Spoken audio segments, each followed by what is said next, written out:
muito bem-vindos e bem-vindas a todas as fases de um girassol. Vamos hoje a mais um episódio, dessa vez apresentando a minha convidada, poeta Manu Souza. Incrivelmente poeta. Sou super fã. Manu, então hoje, só para te dar uma breve introdução, sei que você já acompanha, né? Que a gente é amiga já na vida particular também. Há um tempinho. Há um tempinho. Desde quando cheguei em Portugal, quase. Foi pouca diferença aí. Aqui, Todas as Fases do Girassol é um projeto de escuta, empatia e arte. Conversas íntimas, poesias, histórias, desabafos, aquela coisa que acaba passando batida no dia a dia, que a gente não consegue falar. E esse é um espaço que ele é seu. Ele é um espaço seu. A gente vai conversar sobre o tema infância, que o Manu já escolheu. É um tema que é difícil, ou não. Tem momentos felizes e momentos ruins, pronto, é ótimo. É infância. Um joelho ralado dói mais do que não vai tanto para essa vida. É que um joelho ralado dói bem menos que o coração. Ok, eu sei que música é essa, mas eu não sei qual é a letra toda, mas eu me lembro assim. Depois já pode sacar. Então, Manu, esse é um espaço seu. Aqui, nesse momento, o palco é seu. O intuito é te ouvir, é te acolher. Vou te fazer umas perguntas, vou deixar você responder no seu tempo. Claro que se eu tiver dúvida sobre o assunto, eu vou falar. E mesmo que eu discorde, não é o meu palco. Aqui eu não tô para julgar, é um momento seu, é um momento único. Assim, pode não ser único, né? Mas pronto. Pode, nesse espaço, é um espaço seu. Só se você falar. Mas é único, porque eu não vou ter essa experiência outra vez, mesmo que eu esteja com você novamente. Eu vou pensar nisso. Eu me sinto muito feliz com isso. Mas ó, eu posso vir amanhã, a gente tá com a mesma coisa, mesmo cenário, mesma roupa. Mas não vai ser outra coisa. Não vai ser a mesma experiência. Porque cada encontro é único. Cada encontro é único. Se amanhã tu vier me perguntar sobre infância, eu vou te dizer outra coisa. Exatamente. Não o oposto do que eu disse, mas eu vejo de outra maneira. Exatamente, eu concordo. Então eu gostaria que agora você desse uma breve apresentação de você para o público. Eu sou Manu, conhecida como Manu Souza, geralmente me chamam só de Manu, na real. Mas, amiga, corta, não sou conhecida como Manu Souza, não. Eu sou Manu. Eu moro aqui em Portugal faz 7 anos, sou poeta, emergente. Trabalho com crianças, por isso que o tema infância é algo muito forte. Não só pelo meu trabalho, porque o meu trabalho ele é recente até, mas é porque é um tema que é sempre muito sensível.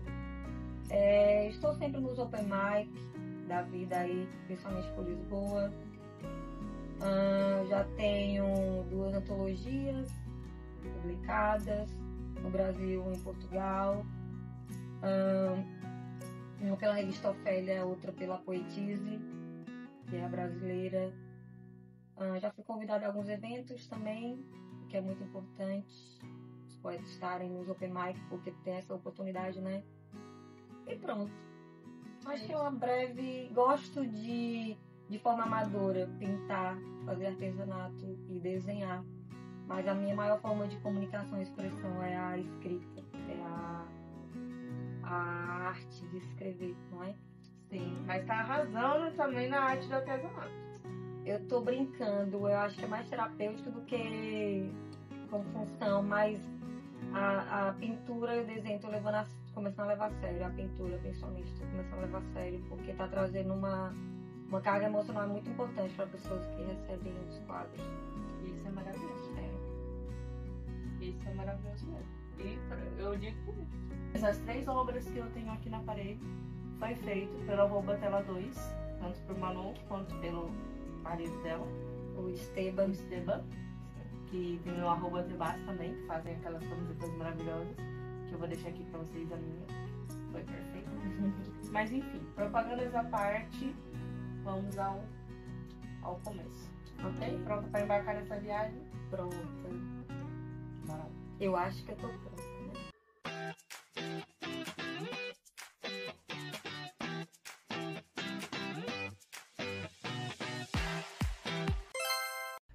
Qual é a lembrança mais nítida ou marcante da sua infância e por que você acha que ela ficou gravada na sua mente? Pronto. De uma imagem boa, digamos assim, né? Porque tem as marcantes.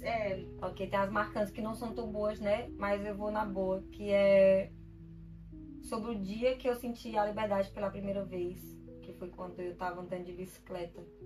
Eu fui da minha avó até a praça ali, onde era a casa do meu pai.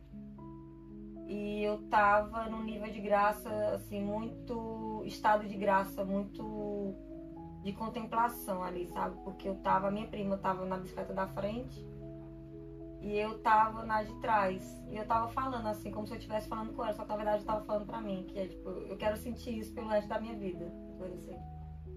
E foi ali uma liberdade tão absurda que eu senti, que é algo que é apresentado até hoje, tipo, nos meus textos, em tudo que eu faço, é uma busca incansável pela liberdade. Assim, só de curiosidade, tinha rodinha ou tava sem já? Não, sem, eu acho que eu tinha 8, 9 anos por aí, se eu não me engano, era. Então foi a primeira vez que você andou de bicicleta sem a rodinha? Não, Você... eu nunca andei com rodinha, nunca tive. Nunca andou com rodinha? Não, foi a primeira vez já na lata? Não foi a primeira vez que eu andei de bicicleta, a primeira vez que eu senti a Tá liberdade bem. na vida, Na no vida. dia que eu tava andando de bicicleta. Então, já comecei a andar de bicicleta, já a bicicleta grandinha, já eu tinha 7 anos. Sem rodinha, sem nada. Porque eu nunca tive dinheiro pra comprar uma bicicletinha pequenininha pra mim, então. Mas pronto, aqui eu fiquei com a curiosidade aqui que você falou. Então não foi a primeira vez que você andou de bicicleta, mas foi o sentimento. A primeira vez que eu senti a sensação de liberdade. Aquela sensação. E a imagem mais nítida que você tem da sua. Eu tenho esse dia vivo na minha cabeça. É assim. vivo, como se fosse ontem. É vivo. Eu sei, se eu for nessa rua, eu vou saber qual rua eu tava. Isso é incrível. Eu vou saber a qual rua que eu tava. Que maravilha, isso é incrível, incrível. Talvez eu lembre até a cor da minha t-shirt, era branca. Não sei se isso traz alguma importância. Memória top, não, é foi, bom, uma memória nítida. Foi uma sensação muito viva, mesmo assim, a gente tá viva. É uma busca incansável agora nos textos que você vem Eu trazendo. busco essa sensação, hein?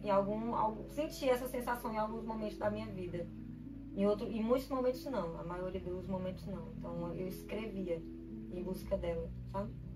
Sim, claro. Se você pudesse conversar com uma criança que você foi hoje, o que você diria pra ela? Meu Deus do céu.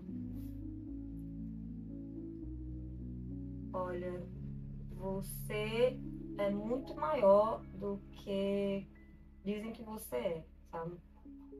E o seu pensamento, ele é legítimo, as coisas que você pensa.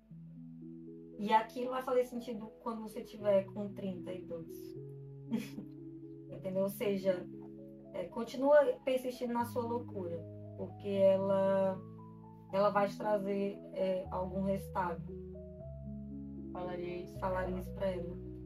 Mas imagina, chegar comigo com 7 anos e falar, persiste na tua loucura. Daqui há 20 anos eu venho te dizer o porquê. É muito louco isso, né? Isso é muito incrível. Incrível o que você falou pra ela. Você é muito maior do que o que dizem que você é. Se diz muito. E você vai querer caber muito no mundo dos outros. Você vai querer caber. E é justo você passar por isso, para depois você entender que você não precisa de ninguém. Mas tem que passar. Tem que passar, senão a gente não ia entender, né? Não, infelizmente. Eu diria várias coisas, mas a primeira coisa é, tipo, acredita na tua loucura.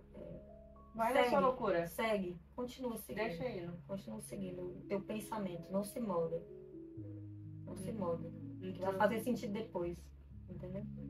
Não mudaria a pessoa que você é hoje, isso só incentivaria. Isso é incrível, porque, por exemplo, se uma opção de você voltar no tempo e você dizer a si mesmo isso, algumas pessoas poderiam responder que pediria pra pessoa mudar e você tá incentivando ela a permanecer a mesma. Isso é muito bom. Eu não mudaria, Dara. Não mudaria, sabe? Certas coisas a gente não deveria passar. Exatamente, entendeu? concordo. Mas se você tem duas escolhas, né, com que a gente decide passar. Ou a gente se afunda, ou a gente pega a resiliência, tipo, engole ela e tenta tirar alguma coisa. Tô falando pra gente tirar a parte boa do sofrimento. Tem sofrimento que realmente não traz nada de bom, entendeu? Mas foi o que eu consegui escapar, muitas das vezes, assim. Então eu tive duas escolhas, né? Ou eu me afundar, ou eu vou aprender isso aqui, porque aquilo vai me ajudar a ser mais forte depois. Fazer do que dói uma força. Sim, fazer da cicatriz uma força, né? São duas perguntas em uma. Mas vamos começar com a primeira parte. O que da infância você sente que ainda vive dentro de você? O que da infância? O que sobreviveu aí? O que é que tem? Putz, tem muita coisa. Tem muita coisa. Mas sabe uma coisa que tem muito? O que vem sempre daí na mente? Tem muita falta, sabia? Tem ausência.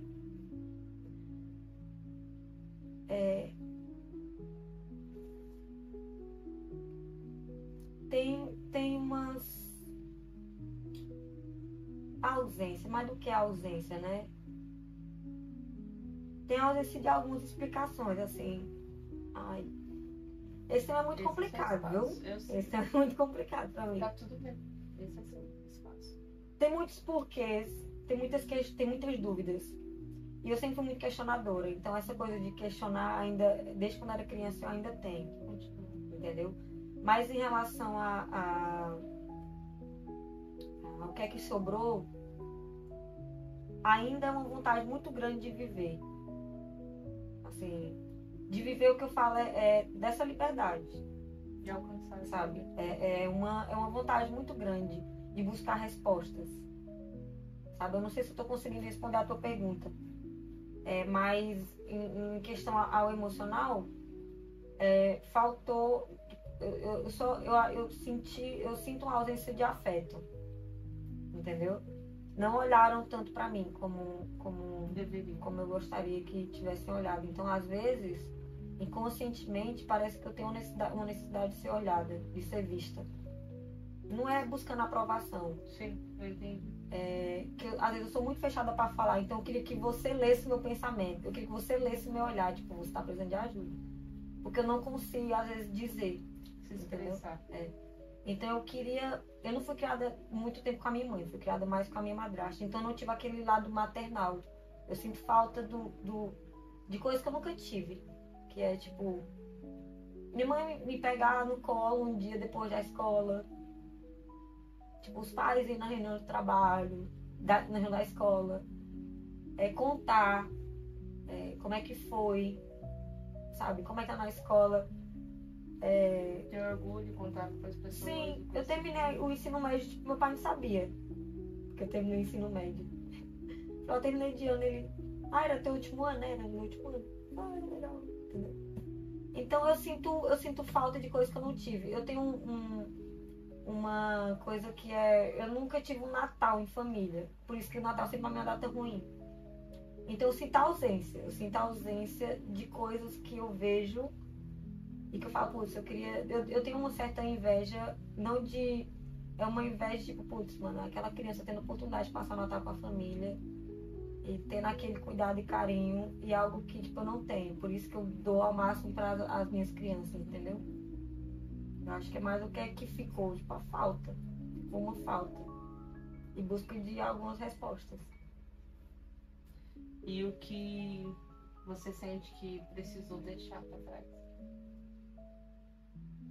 Acreditar que eu tinha uma família. Tive que deixar isso de lado. Tive que abrir mão. Principalmente a minha família paterna, né? Minha família materna, ela é presente. Porque eu me faço ser presente, entendeu? Porque toda a minha vida foi construída na minha família paterna. Eu morei lá desde pequena. Então a minha relação com a minha mãe não era próxima. Então eu acreditava que aquela era a minha família de verdade. Sim. De repente, quando você cresceu, você não conseguiu era, enxergar não era. que na verdade não era. Eu me senti Mas eu entendo muito o lado deles, ponto, questões pessoais. Mas eu não era uma criança jogada no meio do furacão e não tinha culpa de absolutamente nada, entendeu? E, então é assim, você ser criada por pais separados, você vai ser manipulada de algum lado, né? Você vai ser levada por um caminho. Então durante um tempo eu odiava minha mãe e eu nem sabia por quê. Mas pronto, eu tive que deixar de lado a família que eu tinha. E quebrar todo o conceito que eu tinha de família jogado no lixo, entendeu? E tudo que eu idealizava dessas pessoas. Então, imagina, você pega teus heróis, e eles não eram seus heróis, nunca foram. Teus heróis estavam lá sofrendo, que era a minha mãe e os meus avós. Descobrir isso foi muito doloroso. E o meu pai também. Ele era um cara que me salvou. Por mais ter sido pai super imperfeito. Ele que me salvou disso. Me colocou no furacão e Sabe, ele que me colocou no furacão, mas ele conseguiu ali me proteger bastante. Sim. É que ser pai, ser mãe também não vem com manual de instrução. Não, né? não vem. Depois que a gente cresce vem. e tem essa visibilidade de ver como eles eram como humanos, tipo, enxergar eles como humanos, a gente consegue ver essa diferença de que, sim. Então isso me fez perceber, isso me fez entender absolutamente tudo, sabe? Ali na psicologia, por que é que meu pai se comportava dessa maneira, minha mãe? Eu entendi absolutamente tudo. Então estamos quites, estamos todos bem e perdoados, mas a minha ferida eu tenho que lidar. É porque era uma criança. Era uma criança. A gente tá falando de uma infância. Era uma criança. A sua criança interior. Era o que estava acontecendo a mim. Não tinha como explicar para uma criança psicologia. O que ela ia aprender depois, 30, 20 anos depois. Naquele momento, as feridas que causaram ficaram. Até para você ir em busca dessas perguntas, né? Sim. Dessas respostas, no caso. Exatamente. É muito doloroso. Mas a infância não é romântica, né? Não é romântica. As pessoas idealizam isso, né? Mas não é. Não é romântica, e nem deve ser, sabia? Não deve ser mesmo. Não deve. A gente não tem que romantizar a criança. Ai, ela tá chorando, que dó. Por que tá? Vamos entender o que é que se passa. Não romantizar porque é fofinho a criança chorando. Porque uma amiguinha puxou o cabelo. Elas estavam sobrias. Vamos lá entender o que é isso. O que é que aquilo vai ficar nela. Entendeu? Tem momentos que é da criança mesmo, que ela não consegue verbalizar, então ela vai. Sim, é normal. Mas vamos ali resolver. Não sabe falar, eu te ajudo a falar, mano. Entendeu? Isso é você não romantizar e achar que é tudo muito fofinho. E achar que é tudo coisa de criança. Coisa de criança. Não existe muito. Na verdade, isso não existe. Existe criança. Existe criança. Coisa de criança. Eu tenho coisa de criança muita. A gente tem. Todo mundo tem. Né? E vai Como sempre adulto, ter, Odaia. Isso. E outra coisa que eu aprendi, se você deixar a sua criança interior morrer, você já morreu. Você já morreu. Você pode ter 90 anos. Se a sua criança interior existe, você tá com vida. Você tá com o sentimento mais puro ainda dentro de você. Se você deixar a sua criança morrer, você morreu já e não sabe. E o capitalismo faz isso com a gente, né? A gente esquece de brincar. A gente esquece de brincar. Isso. E eu aprendi a voltar a brincar. Eu lembrei que eu gostava de brincar. Nunca fui de desenhar e pintar. Sempre fui de rabiscar em cima dos cadernos. Com 31 vim aprender a desenhar. Acho que a minha criança não tá aqui ainda. E se manifestando de uma forma linda. Que ela merece. É por ela, não é nem por mim, viu? Vi sim, moça. Vi sim. Adoro esse sotaque. adoro esse sotaque. Interior de Paraíba, não? Sertãozinho, Serra Branca. Sertão da Paraíba. Eu adoro isso. Eu adoro.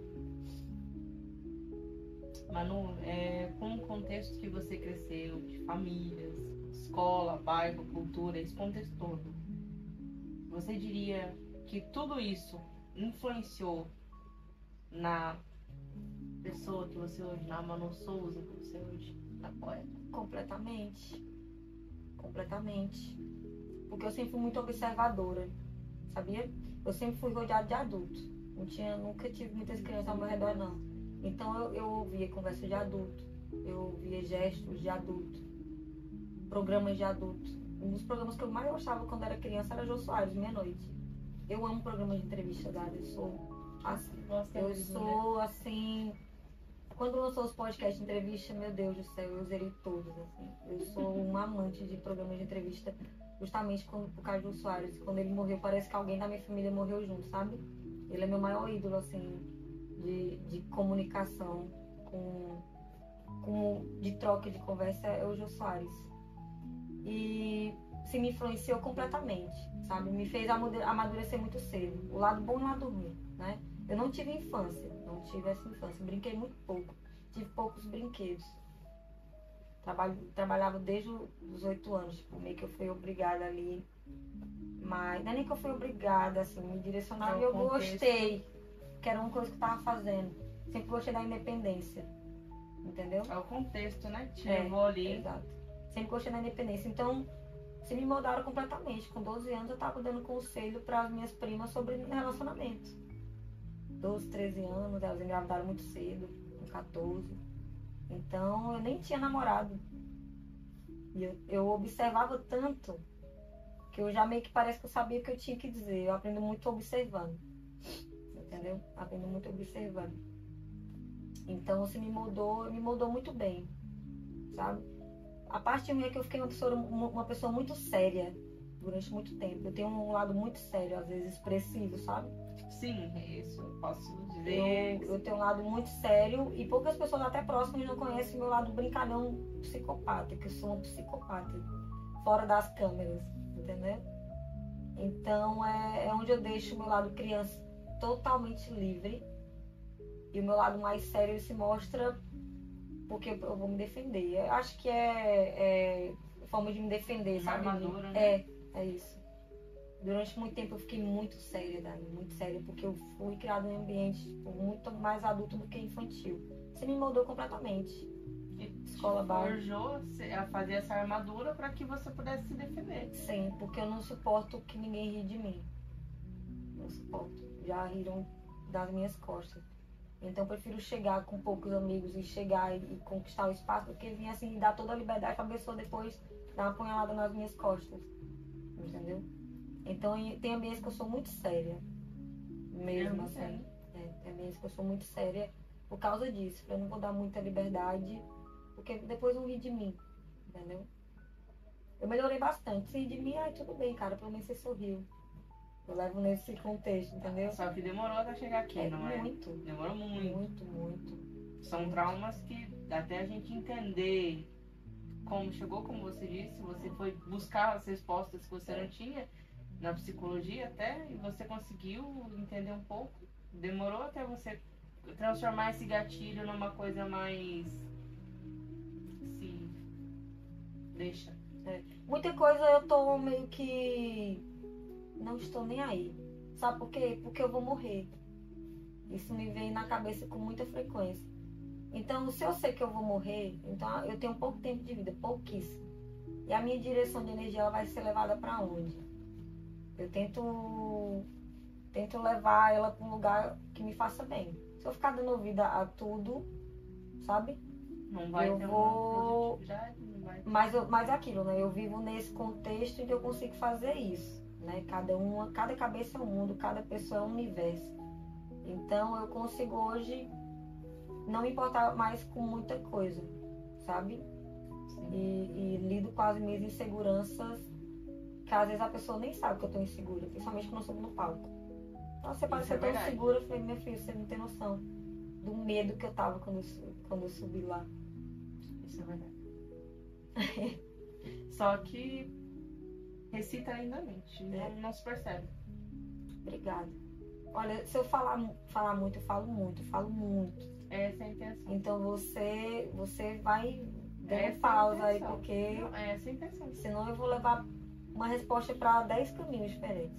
Não, você tá dentro do contexto ainda, pode deixar. Mas não existe algum sonho ou desejo daquela criança que você... essa vai ser forte. Que você ainda carrega ou que gostaria de resgatar, trazer de volta? o desejo dela. Existe algum sonho, algum desejo, alguma coisa que você gostaria de salvar? Eu tinha um desejo das minhas famílias serem unidas, entendeu? Infelizmente a gente não consegue estar olhando. Nossa. Ai. Eu tenho esse desejo de união, assim.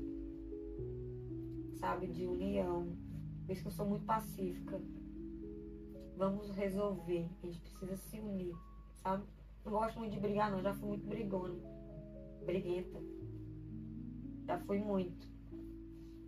Mas no contexto em que eu fui, que tinha ali uma guerra, a coisa que eu mais... Qual que é essa pergunta? Pra ver se eu tô dentro do... Se existe algum sonho ou desejo? O meu desejo era que as minhas famílias tivessem vivido em união. Entendeu? E o meu desejo era isso. Era ter crescido num ambiente saudável. Um ambiente em que... Ter unido a mãe e o pai, os dois juntos. Não, nunca quis o meu pai e minha mãe junto, não. Eu nunca quis, de verdade. Okay. Acho que funcionou melhor à distância. Mas eu queria que tivesse uma união dos dois núcleos. Mas eu entendo que era difícil. Eu entendo também que era difícil isso. Por várias questões, né? Tá vendo? Eu ser uma filha, tipo, fora do casamento. Meu pai me criar, minha madrasta me criar. Já é muito difícil para ela ter feito isso. Né? Então eu entendo. Mas, e também a falta de entendimento que hoje ainda tem, mas principalmente naquela época da necessidade de uma criança. Entender, conseguir separar, sabe? Eu posso estar sendo repetitiva, mas tipo, esse ser, ela não tem nada a ver com o que aconteceu. Então o que é que a gente pode fazer para que ela seja pelo menos minimamente feliz, sabe? Mas isso não era uma possibilidade. Não era uma possibilidade. Então meu maior desejo era isso. Mas que eu carrego até hoje é um desejo de união entre as pessoas. Isso a gente vê, de união entre as pessoas e sentar e conversar. Eu não gosto de ambiente de guerra. Isso influencia bastante na sua arte também, não é? Sim. A sua escrita. Influencia também. De alguma maneira, sim. Eu jogo uma crítica que eu quero que você veja e entre comigo nessa pra gente se unir, pra ver o que a gente pode fazer por aquilo, sabe? É mais ou menos isso. Tô jogando uma bomba. E aí, tu vai fazer o quê? Vai fugir ou tu vai correr junto comigo? Sabe? Eu era um problema que eu fui jogado. E aí, as pessoas resolveram explodir essa bomba ou ali explodiram na minha cabeça? Então, por isso que eu sempre prefiro conversar e todo mundo se juntar. Sim, a união. Sinto muito que não tenha ocorrido bem na infância, mas eu acho que você consegue muito unir hoje em dia. Sim, acho que sim. Hoje eu consigo fazer isso com a minha família. Porque eles tinham uma criação, né? Então, a minha mãe tinha uma criação, minha avó veio outra criação que passou para minha mãe. Então, minha mãe era um pouquinho mais seca. Então, em alguns conflitos, eu que resolvi. Até hoje. Entendeu? Entendi. É o que eu procuro fazer. Vou fazer uma pergunta que está fora do script. Você sente-se... Você obviamente se sentia responsável de alguma forma por mediar isso, mas hoje em dia você sente ainda que tem uma responsabilidade em mediar as brigas, as coisas dentro da sua família? Tipo, de ser a Suíça ali? Eu acho que eu ocupo um lugar de ser a primeira pessoa a eles lembrar, putz, o bicho tá pegando, aconteceu isso. Eu ocupo um lugar de mãe, entendeu? Hoje eles recorrem a mim muito pouco, porque eles diminuíram as brigas. Eles pararam de brigar um pouco. Mas ainda assim, eu me vejo como uma mãe que os filhos ligam quando tá os irmãos brigando, entendeu? Você já experimentou dar uns cortes? Não, já cortei, Já? hoje isso não me afeta mais. Há Ok. uns 3 anos atrás isso acabou com a minha saúde mental. Eu cortei o cordão umbilical, cortei, sabe? Hoje em dia tá tudo tranquilo. Porque eu acho que eles amadureceram também. Quando eu falo eles, cara, tipo a minha mãe de 50, minha irmã de 30, tá entendendo? Meu irmão de 27. É que eu tô ouvindo aqui você falar sobre a sua criança interior e ao mesmo tempo a sua criança interior, sua criança real, que é a sua infância, e ao mesmo tempo que eu vejo você falar, você não consegue falar sobre isso sem dizer, não, eu entendo. Nesse momento, ele é só seu, mano. Sim. Eles. Você entende eles porque você cresceu e amadureceu. Mas esse momento da sua infância, a sua criança podia gritar pra eles e falar, foda-se vocês, porque eu entendo, mas a minha criança não entendia. Entendeu? Só aqui um ponto que veio na minha cabeça. Sim. Ela não tinha que entender. Quem tinha que entender era eles. Porque infelizmente ninguém obrigou ninguém a ter filho. Obrigada pelo cuidado, Brenda. Claro. Obrigada pelo Claro, mas cuidado. só que você era uma criança. Quando eu nasci, minha mãe também era, sabia? Vivo com uma culpa, mas não a culpa de eu ter nascido. Essa culpa, ela já diminuiu, entendeu? Mas eu vivo com uma culpa por não ter prestado atenção nas necessidades da minha mãe quando ela tentava me dizer certas coisas.